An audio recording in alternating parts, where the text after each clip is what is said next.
Haig de tornar amb la meva família ja. Ajudeu-me, si us plau. Anem cap al dormitori.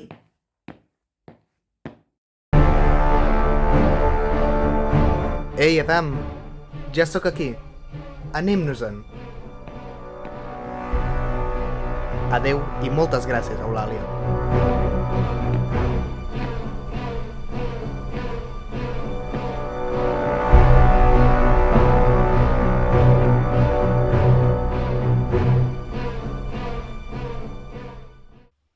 Que estrany tot. Després ahir me'l trobé i em digué que després d'una història m'anés al dormitori. Pensé que li faltava un bull. Sol ser que no sé per